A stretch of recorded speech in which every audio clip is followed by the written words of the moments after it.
Hello, Vibers. Northern Vibe unashamedly cultivates curiosity. In doing so, I often walk places others don't tread. I do quaint. I do quirky. Now, if you are interested in finding out about an obscure but interesting, ancient, and growing sport practiced in far north Queensland, Australia, you're going to love this episode. The thing I love about this is the infectious enthusiasm. Now, when someone who is truly passionate about something tells us why they came to love what they love, we get a real insight into the mind of another. We see the world from a different perspective. I've called this one The Racing Homer. No, it's not a Simpsons episode. Tonight's guest is Rob van der Veen, president of the Cairns Racing Pigeon Club. And Racing Homer is the category of pigeon breed that races home. I swear I am not making this up. This is super cool. This one has footage, and it's a short one at a little over 20 minutes. You've got to stay tuned for this one. It's really gonna, and I know you want to know about racing pigeons now. But enough from me. Let's go over to President and pigeon enthusiast Rob van der Veen. I mean, you seem like a normal guy. What's a normal man like you I, doing?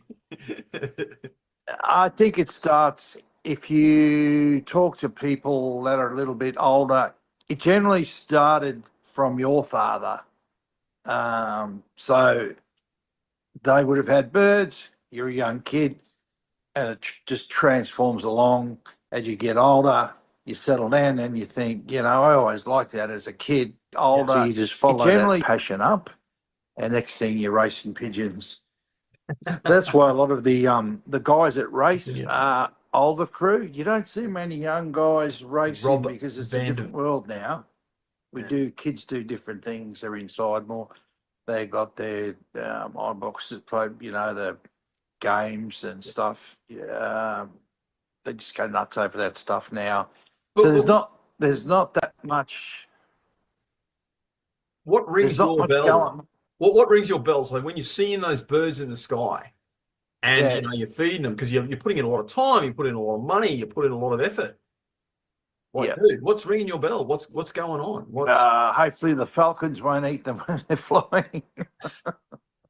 Yeah. It's a bit of an issue, isn't it? So like we'll Well, it can be. Yeah. Yeah. It's horrible, but it's quite exciting because the aerial part of it with those falcons, with the attributes that's taken centuries to acquire to make them what they are now. yeah.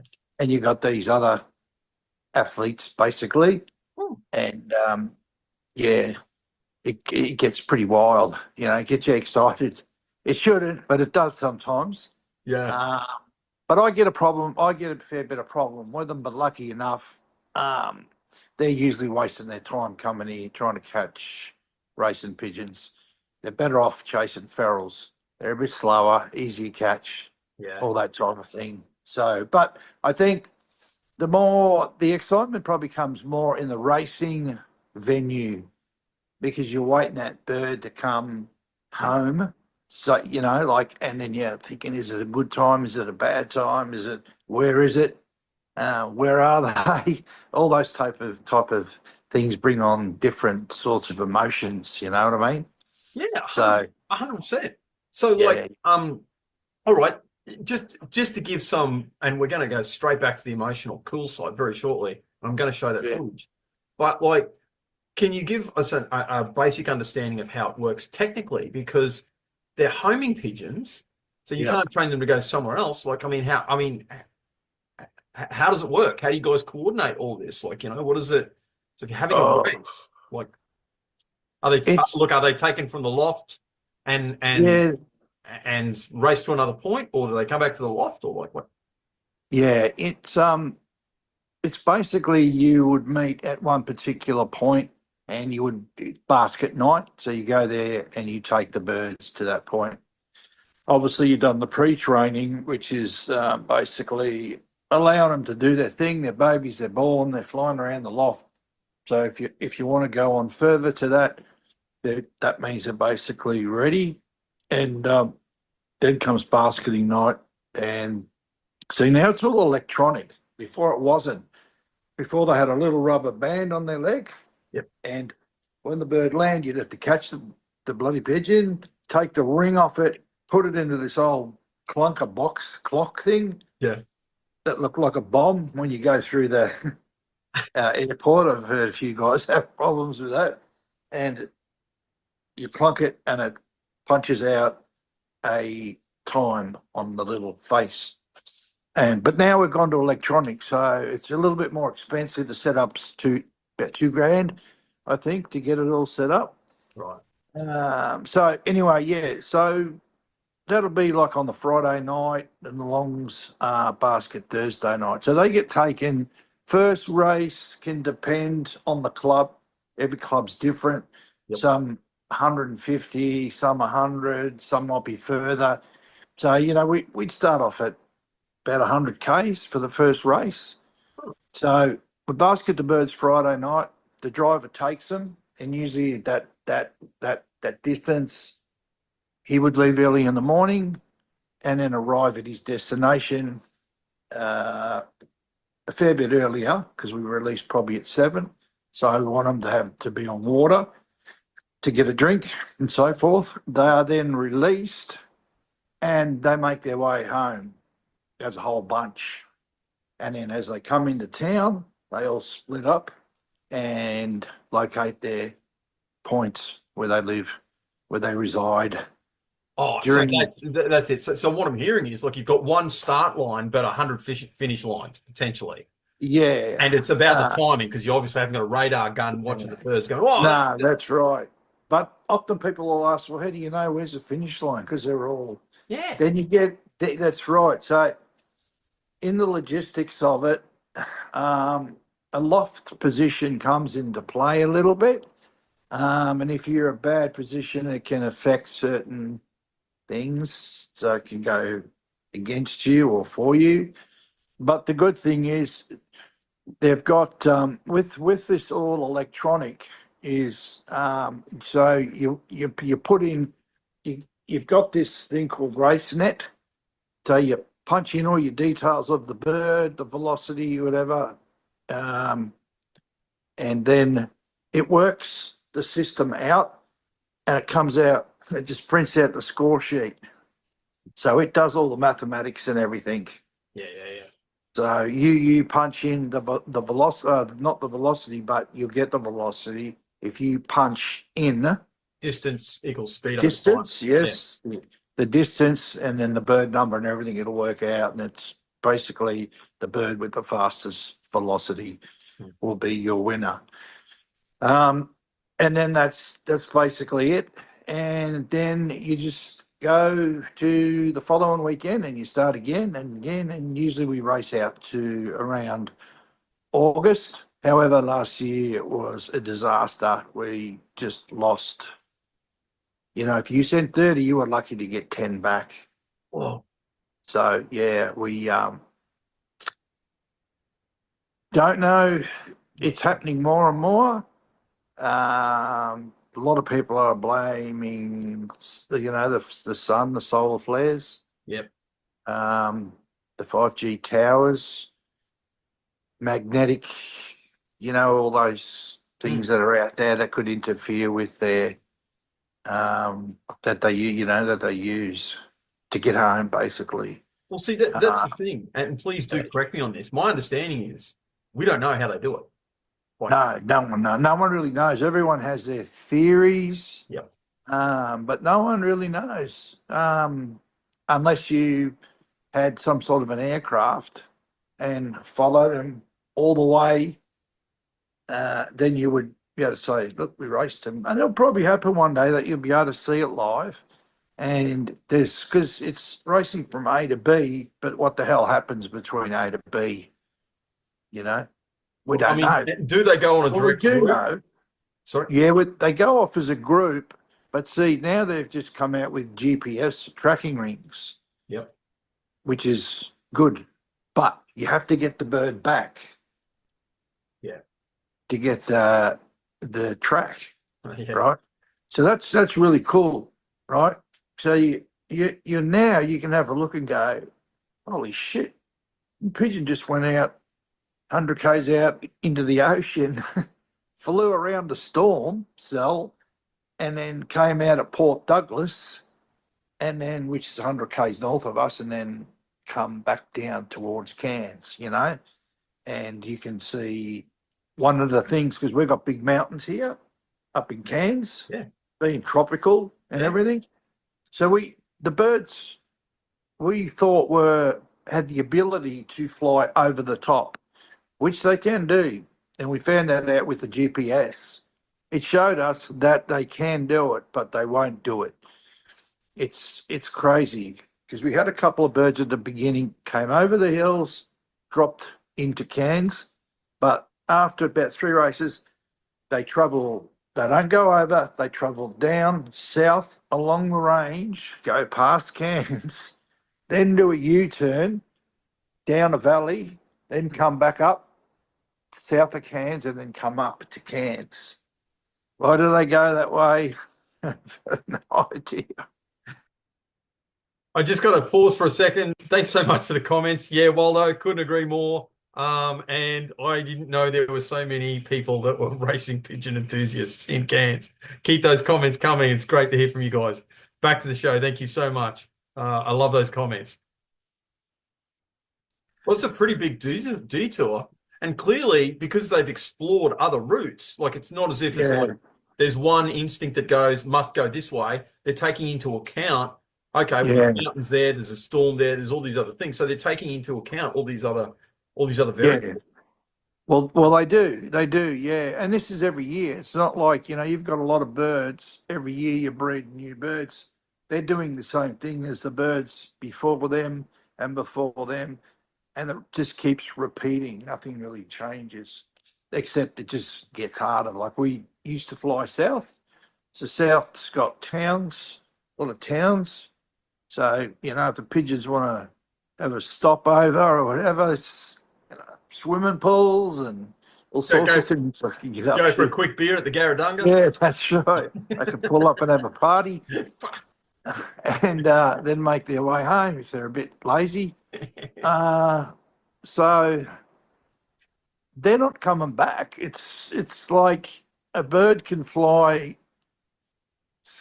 200 k's, no problems, and then you take him 250 k's, and he only makes it to 200 k's. If that makes any sense. Yeah. So they get to a point where they know, and you take them past the point, and then they only make it back to that point, and then they stop there.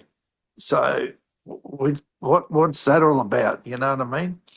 So there's also, and that's what the main topic of conversation is with our clubs, and I'm assuming other clubs, is when you get back, it's like, what the hell happened? You Oh, yeah. know, Yeah. what happened? This did this, or you got a pigeon that's really good, and then it just disappears. I mean, that could be falcons and stuff. Obviously, they get on the way home. They'd probably meet a couple here and there.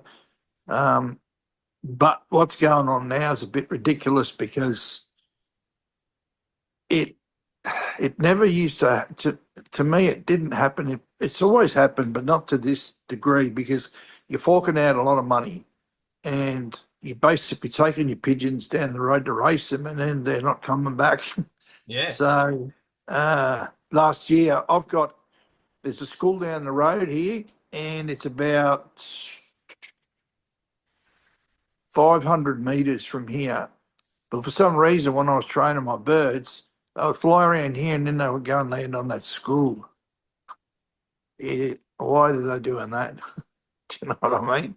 The That school looks somewhat like my loft, but I don't know what they were doing there. They did it all the time right up to the start of the race season.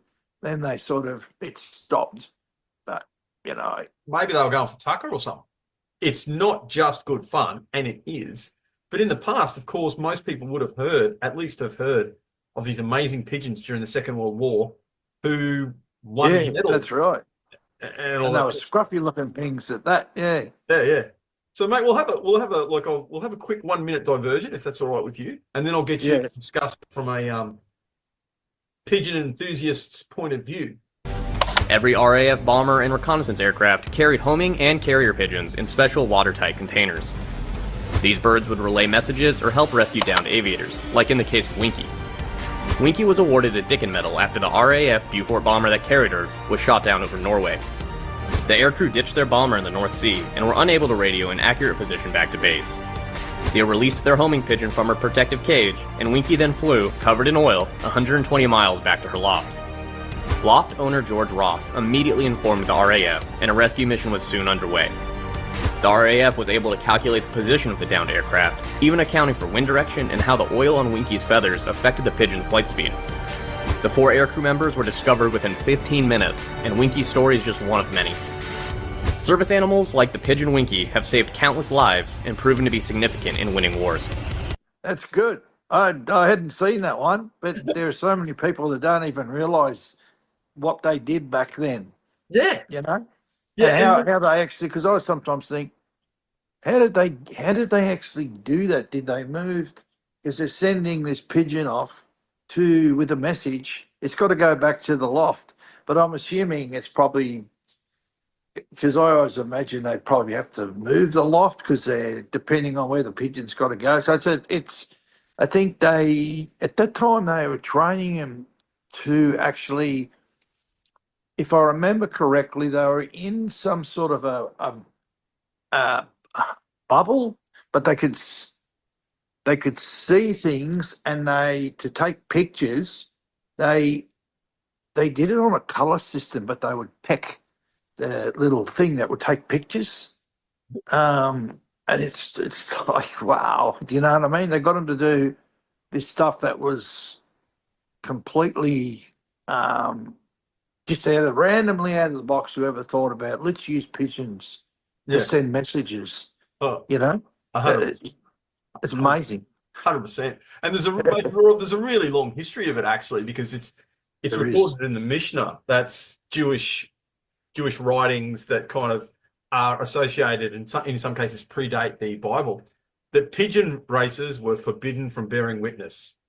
You guys were Yeah, right. dodgy, Rob. Dodgy, right up there with shepherds, bro. You can't give evidence at court. So if you're ever going to a Jewish court, mate, I'm afraid Yeah, right. you can't get it. Yeah.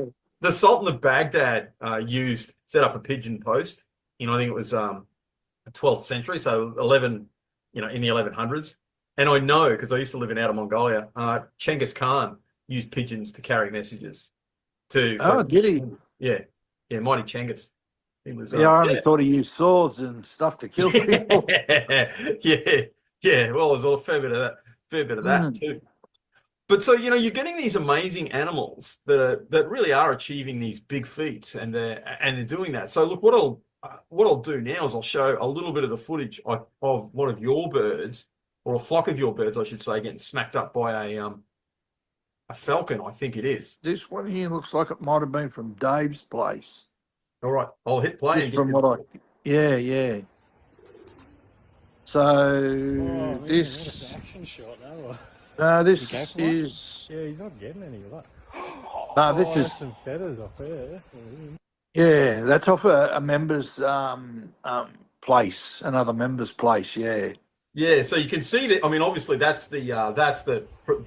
there. Yeah, There's the it's flock hard. coming through, Did he go and for it? apparently you can't see it, but Dave says that there's all these feathers coming down. So it's, Yeah, that's right. yeah, yeah, mate. Like you said, like we don't like the blood, but it's kind of like I can imagine Romans felt watching the Christians getting munched. Getting chopped. Yeah, I've got a few good photos of the birds being brutalised and chopped up, but I thought I may not send that. It might not be appropriate, but they get busted up pretty bad. But their healing properties are just unbelievable. They just within a couple of weeks they're back to good, not good to race obviously, but back on their feet, ready to go, sort of thing. Yeah, but obviously, yeah, some of them end up with snap necks and all sorts of things. So they, look, it's one of those things. Everyone that's got pigeons generally has an issue. Some people are worse than others. I'm probably out of the club. I'd say I'm probably in the worst spot for falcon problems. Um, but at the end of the day, they've got to learn. Yeah. I mean, it wouldn't be too nice if someone told me to go up to the shop up there and say, "Can you just nick up and get some bread and milk?" The only problem is there's a couple of prides of lions that just live up there. So hopefully you'll be able to make it through. Oh, just so you know, there's a couple of there's a pack of Just yeah, that's right. Yeah, well, they tell you when you get back.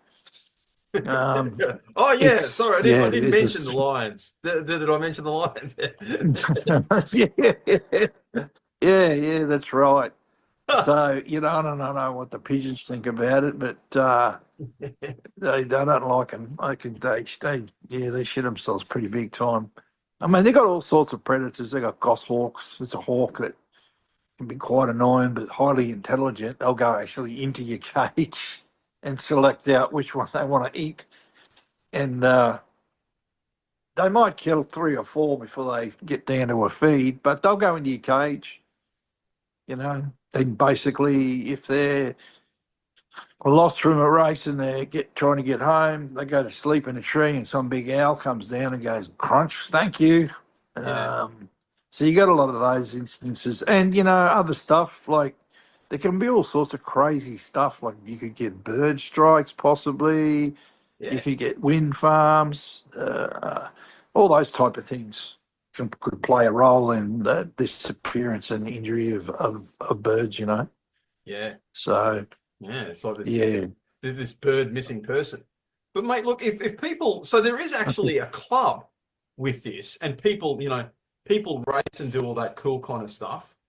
How can people contact your club and tell me, like, if they want to join, they want to find out about more about this cool, uh, obscure, admittedly, but really cool sport? Yeah, Obviously, they can go onto the website, yeah, but yeah. You can go. Yeah, you can go onto the website um, for us, but you can basically type in any city or town. Just mention pigeon racing, and everything stuff will pop up. Pigeon Net. You can go on a Pigeon Net, and it'll give you all the placings of all the clubs throughout Australia, and there'll be details on that as well. and there are your contacts on there. Yeah, yeah, All right, so mate, look, at Northern that's Vibe, right. we're not scared to ask the hard questions. Mate, any pigeon doping scandals going on in the sport there? Like, no, No, no pigeon doping no, scandal. no. Not Bit like of the Suns steroids, but team or anything like that. nothing like that. No, no. Although one guy said he was trying. Yeah, no, one guy said he was trying coke for the caffeine kick. So I don't know about that. But no, not that I'm aware of. No, but they do motivation stuff. I know in Australia we don't, but over in Europe they called widowhood. So the males are sent to the race and the females are kept at home. So it's just like he can't wait to get to her. So they keep her at home, send him off, and the motivation is for him to get back to the missus. We don't do it here, only in Europe. So you can fly to eggs. She's on the eggs. He's away. Sometimes it works, sometimes it doesn't work. Unfortunately, most pigeons aren't very good. If you got a pair there and you can get good one out of the whole breeding season, you're doing well. The rest of them are just average. So it's like any sport. Like if they were all champions, it'd be easy, wouldn't it? Most people do sort of randomly know that if it's got a ring on it, It's going to be a racing pigeon. It's not just a sloppy looking feral. Yeah, yeah. And they usually have a bit of more of a robust look about them. Yeah, that's a pretty looking bird. I breed for cuttlers a bit too, so I've got a lot of whites and blacks and Yeah. not the standard old checkers and blue bars and stuff like that. Cool. Would you encourage people to get into this sport? Yeah, look, it's good, but it's some people try to. What happens is people get caught up in it and they go too fast, too quick. And it's like many other people too. Start off small. Don't just jump into it and go big because it's more food and you can actually get more sickness with more birds. They get more stressed out. So start off small. Just go small. Get a few birds, try it out. Like that's how I did it. Started off with a small group to a small cage, and I fell in the same sinkhole. Next thing there was cages and bloody birds and the whole whoops, and the whole backyard was full of cages and everything.